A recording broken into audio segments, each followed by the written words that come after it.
Hey, it's Clay, and this will be a video chart on ticker symbol RSHN. We will take a look at the 30-minute time frame. Real quick, what do I mean by 30-minute in case maybe you're new to charts? Instead of each one of these candlesticks here representing 1 day's worth of price action, which is what you would normally see, each one represents 30 minutes. So while this here may look like several days worth of time, it's actually today's price action broken down into 30-minute time slices.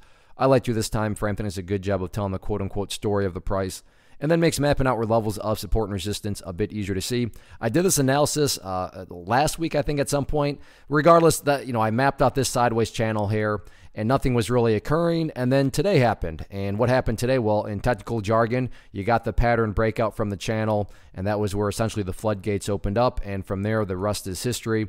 And I just actually noticed right now, again, each of these represents 30 minutes. I bring that up because the final 30 minutes of the day actually had the biggest volume all day. Usually it's the first 30 minutes, but last 30 minutes, good solid movement. So a lot of updates here need to be made. First thing I'm going to do is, I'm going to use these lines for near-term levels just because, sure, these levels down here still do pertain to the chart. They're just not relevant anymore. And from a presentation viewpoint, I don't want to, risk causing clutter because there's confusion with lines all over the place. So let's just use these lines for, like I said, near-term levels. As far as resistance is concerned, nothing complicated here at all, other than the fact that the party stopped today up there at 0034. So that is going to be public enemy number 1 going forward. That is the key level of resistance. Again, nothing complicated. There's, just the sellers finally showed up in enough force to stop the price from going up. So therefore, 0.034 is going to be that, current level of resistance going into tomorrow and then the remainder of the week. As far as areas of support are concerned, initial area of support and what I call the ideal level is right there at 0.028. Ideal meaning, if you say, Clay, what would make this chart look the absolute strongest?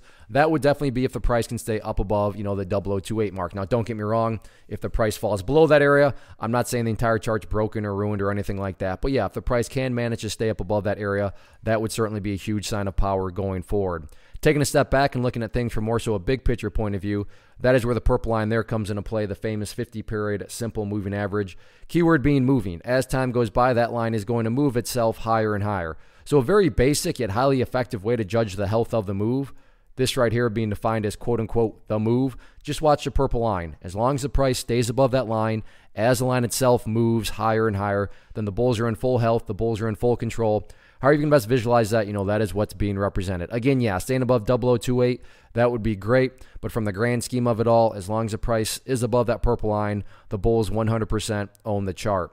Now, as far as, just kind of looking at things and, kind of keeping things in context, pullbacks happen, and I'm not saying a pullback is going to occur, but, the last point here is that you don't even have to go to like another chart to find an example. I mean, here was a pullback where the price went sideways, slightly pulled back, but the key was it built the higher base, and as long as higher bases are being formed, that's what you want to see going forward. So just because the price may go sideways or pull back, like I said, use this past history. As long as the pullbacks are occurring at higher levels previous to other ones, that's what you want to see. But all in all, powerful move, very nice final 30 minutes. So it'll be interesting to see if the bulls can continue to build upon this momentum or not. One of the biggest questions that I get is, hey Clay, how do you find the stocks that you trade? So what I've done is put together a free resource guide where I talk about the tools that I use to locate stocks that I find interesting and think may have potential. So if that sounds like something that could add value to you as a trader, then click on the image that is up on the screen right now and I will email you the guide. The guide itself is very short and to the point, and best part, it's completely free. Thanks for watching the video. Let me know if you have any questions.